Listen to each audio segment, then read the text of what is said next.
Camp in Paiko has given me a light to what the military goes through to preserve our nation. So one more time, can we put our hands together for the military? Put your hands together for the Nigerian military.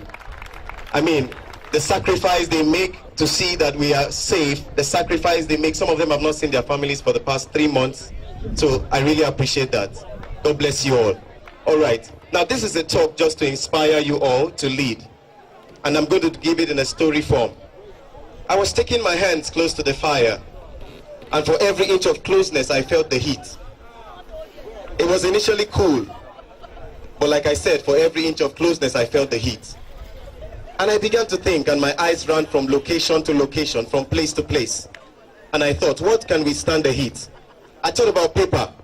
Paper could not withstand the heat, not even its source, the wood. I thought about plastic. Plastic could not withstand the heat, not even its source, the rubber. I thought about glass. Glass could not withstand the heat, not even silk, its source.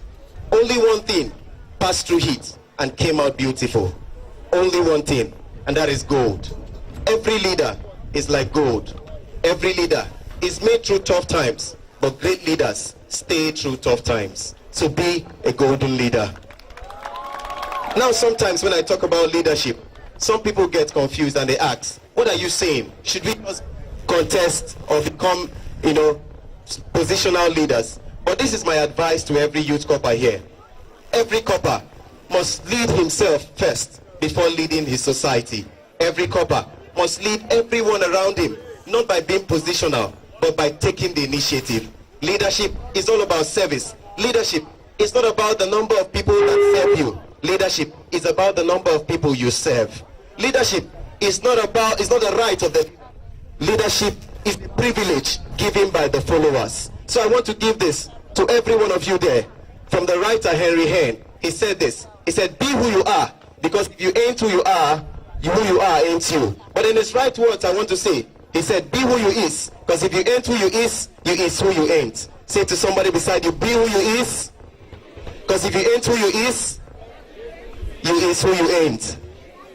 I want to share this story finally. It's a story on my blog. Some people have asked me what's the correct spelling of the blog. It's nexleadafrica.blogspot.com.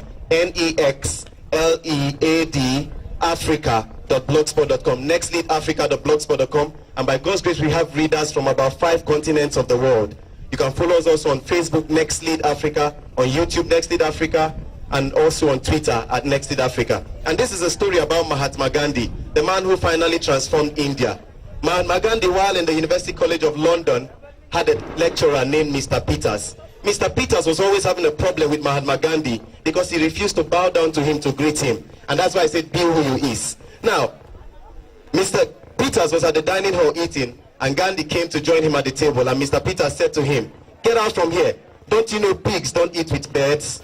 And Gandhi thought for a while and said, all right, sir, I'm sorry. I will just fly. And that simply meant that Mr. Peters was the pig. And he was angry, he was furiated. He decided to tackle him in all his tests. He gave him very difficult tests, but Gandhi passed them all. And finally he asked Gandhi a very tough question. He said, Gandhi, if you're going on the road and you see a bag of money and a bag of wisdom, which would you pick first? And Gandhi said, sir, without hesitation, I'll pick the bag of money. And Mr. Peters said, I knew you were stupid. I would have gone for the bag of wisdom. And Gandhi responded, and Gandhi said, sir, everyone takes what they don't have. And so he meant that Gandhi did not have wisdom. Now, finally, Mr. Peters was so angry with Gandhi, and he decided to be very troublesome to him. And so he gave him a very tough test. Gandhi passed, but Mr. Peters didn't know how to tackle him. And so he wrote on his script, idiots. And he drew a circle around the idiots, and he gave it to Gandhi. Gandhi took the script to his seat, sat down for a while, and thought of what to do. And he came to him and he said, Mr. Peters, sorry, you signed your signature, but you did not write my score.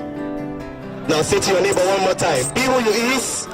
Say to your neighbor, be who you is. Because if you ain't who you is who you ain't. God bless you all.